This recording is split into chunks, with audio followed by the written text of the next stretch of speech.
Hello everyone, this is chapter 1, Tracing Changes Through 1,000 Years.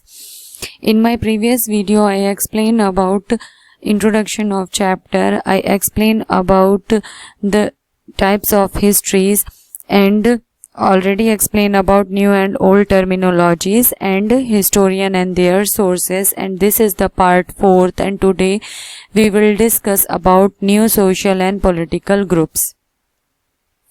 So in new social and political groups, we discuss about 4 types of changes. Number first, new technologies made their appearance. Number 2, emergence of groups. Number 3, changes due to extension of agriculture. And number 4, emergence of jatis. In topic new changes in technologies means we will see how the technological change we find in our medieval history. So first, spinning wheel for weaving. Here you can see the picture of spinning wheel. So वो क्या करते थे, उन्होंने एक उस time पे लोग चरखे को बना लिया था, एंड बाय दिस चरखा वो क्या करते थे, धागा बनाते थे और फिर इसके बाद में वो कपड़े इससे क्या करते थे, बनाते थे. Second, Persian wheel for irrigation. So here you can see picture of Persian wheel. अब इस पर्शियन व्हील के थ्रू वो क्या करते थे, बहुत सारे बकेट्स को अटैच कर देते थे और इसमें वो पानी स्टोर करके, पानी फिल करके फिर उसके बाद में क्या करते थे, इरिगेशन करते थे, यानी कि सिंचाई का काम करते थे. Third, fire arm for combat. Combat means युद्ध, लड़ाई. सो अब आप यहाँ पर ये देख सकते हैं कि उन्होंने तोप को बना लिया था, यानी आग से चलने वाले हथियार उन्होंने बना लिए थे, fire arms. And last change in technology, new food and beverage like tea, coffee and corn. Means उन्होंने टी कॉफ़ी को भी उगाना शुरू कर दिया था और ये भी एक टेक्नोलॉजिकल चेंज है. Now here you can see page number 7 which is given in your book, and here you can see the picture of Persian wheel. सो ये देखिए एक पर्शियन व्हील है जो उस टाइम पे लोगों ने बनाया था और उसके थ्रू वो क्या करते थे, सिंचाई करते थे. At the same thing given here which I already explain. Now new social and political groups. in this topic means new social and political groups, we discuss Rajputs, Sikhs, Ahoms, Jats, Kayas and Marathas.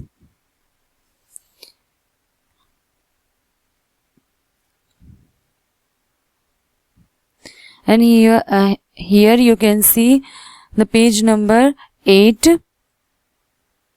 In page number 8, the different type of communities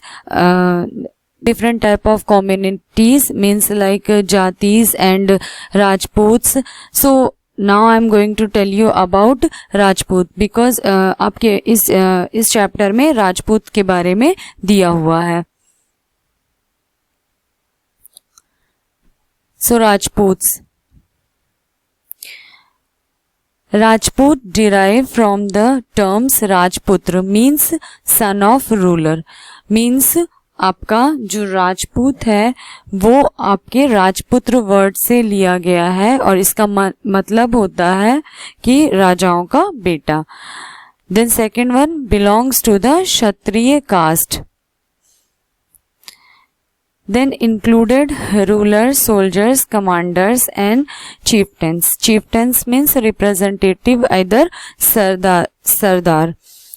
सो अब वहाँ पर जो राजपूत लोग होते थे, क्योंकि वो राजा के खानदान से बिलोंग करते थे, तो इसलिए उनकी ये क्वालिटी होती थी कि उनमें सिपाही होते थे या कमांडर होते थे या तो रिप्रेजेंटेटिव होते थे या कोई भी कबीला हो गया उसके सरदार हो गए।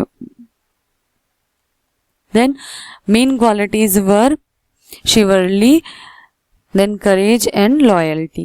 मतलब जो राजपूत होते थे उनकी जो मेन क्वालिटी होती थी वो होती थी कि वो बहुत ज़्यादा ब्रेव होते थे और उनके अंदर बहुत ज़्यादा ईमानदारी होती थी, धैर्य होता था, शौर्य होता था। ये सारी क्वालिटीज़ जो थी वो राजपूत के अंदर हमको देखने के लिए मिलती हैं इन मेडिवल पीरियड। नाउ अभी एग्रीकल्चर फील्ड में क्या क्या चेंजेस हुए और एग्रीकल्चर के बढ़ जाने की वजह से क्या क्या चेंजेस हुए। सो फर्स्ट आप यहाँ पर देखिए, फॉरेस्ट वर क्लियर्ड, यानी कि जो जंगल थे वो क्या हो गए, साफ हो गए। Now it's very clear concept, because अगर हम खेती करेंगे तो उसके लिए हमको कहीं ना कहीं जंगलों को क्या करना पड़ेगा, साफ करना पड़ेगा। देन न्यू जातीज केम इनटू, अभी extension means new जातीज came into extension, मतलब नई नई जातियां जो थी वो क्या हो गई, आ गई। Next I will explain about this jatis. So अभी के लिए मतलब कि नई जातियों का क्या हो गया, नई जातियां आ गई, मीन्स सोसाइटी में आ गई। Then changes due to extension of agriculture, agriculture में भी बहुत तरीके के चेंजेस होने लगे। Then some migrated to towns and cities, means some migrated means the people means jatis. अब क्योंकि वो खेती करने लगी हैं, एग्रीकल्चर प्रोडक्शन करने लगी, तो बहुत सारे लोग क्या होने लगे, टाउन्स में जाकर के माइग्रेट होने लगे। Then many became peasants, peasants means बड़े बड़े वो और खेती और ज़्यादा लोग खेती करना उन्होंने क्या कर दिया, शुरू कर दिया। Many became a part of large complex, then societies and paid tax and tributes to the local lords। अब बहुत सारे जो किसान लोग थे वो एक बड़ी सोसाइटी का पार्ट हो गए, क्योंकि वो क्या करने लगे, राजा लोगों को या जो लैंडलॉर्ड्स होते थे उनको टैक्स पे करने लगे। In your next chapter you will study कि जो राजा लोग होते थे, राजा लोगों की जो मेन इनकम होती थी, that the tax collection. So by the tax collection वो क्या करते थे, अपने ट्रेजर को फुलफिल करते थे, इधर अपनी आर्मी को मेंटेन करते थे। तो वो भी क्या करने लगे, टैक्स पे करने लगे। So they will become a part of a big society. Now jatis meaning and function. So jatis का मतलब क्या होता है, जातीज का मतलब होता है सब कास्ट। सो आपको पता है कि जो ये जातीज होती हैं, यानी कि जो सब कास्ट होती हैं, ये हर जगह पे एक जैसी नहीं होती हैं। जातीज और सब caste refer to grouping and ranking of people on the basis of their background and occupation। So ये जो जातीज होती हैं ये किसके आधार पर बनती हैं, ये on the basis of background and occupation, यानी काम के आधार पर बनती हैं या लोगों की इकोनॉमी पैसों के आधार पे बनती हैं या फिर उनके ऑक्यूपेशन के आधार पे बनती हैं। Then second point, rank and status of jatis kept changing at different areas and time period based on the power, influence and resources controlled by the members of जातीज। It means जो ये जातीज होती थी, इनको कंट्रोल करने के लिए और इनके जो रूल्स एंड रेगुलेशन बनाने के लिए लोगों को क्या किया जाता था, अपॉइंट किया जाता था। और ये जो लोग होते थे, इनका जो रूल्स एंड रेगुलेशन होते थे या जो यहाँ पे रहते थे, ये सारी चीज़ें जो डिपेंड करती थी वो किसके ऊपर डिपेंड करती थी, प्लेसेस के ऊपर। क्योंकि हमने देखा है कि हमारे पास्ट में लोग अलग अलग जगहों पर क्या करते हैं, रहते हैं और उनके रूल्स जो होते हैं वो अलग अलग जगहों पे थे। समटाइम हमको ऐसा भी मिलता है कि एक जाति की वैल्यू एक पर्टिकुलर जगह पे ज़्यादा है, लेकिन दूसरी जगह पे जाते हैं तो उनकी वैल्यू क्या हो जाती है, कम हो जाती है। The third point, jatis form their own rules and regulation. So अभी जाति जो होती थी वो अपने रूल्स एंड रेगुलेशन को क्या करती थी, खुद बनाती थी। कंडक्ट ऑफ देयर मेंबर्स, उनके जो मेंबर्स होते थे वो क्या करते थे, इन्हें बनाते थे। These regulation were enforced by the assembly of elders known as jati panchayat. अब रूल्स तो उन्होंने अपने बना लिए, लेकिन उन्हें सोसाइटी में वो अपने ले करके कैसे आएंगे, तो उन रूल्स एंड रेगुलेशन को जब वो अपनी असेंबली में लेकर के आते थे तो जो जाति के बड़े लोग होते थे या जो सोसाइटी के बड़े लोग होते थे तो वो इन्हें क्या करते थे, इंट्रोड्यूस करते थे।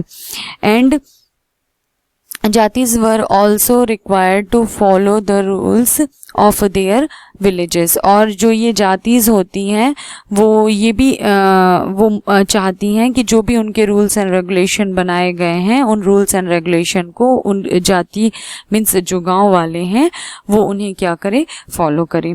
सो ये आपका जो टॉपिक है वो क्या होता है, यहाँ पे खत्म होता है, means new social and political groups. So hope this video will helpful for you, and by this video you understand the concept of new social and political groups. In my next video I will discuss about thinking about time and history. So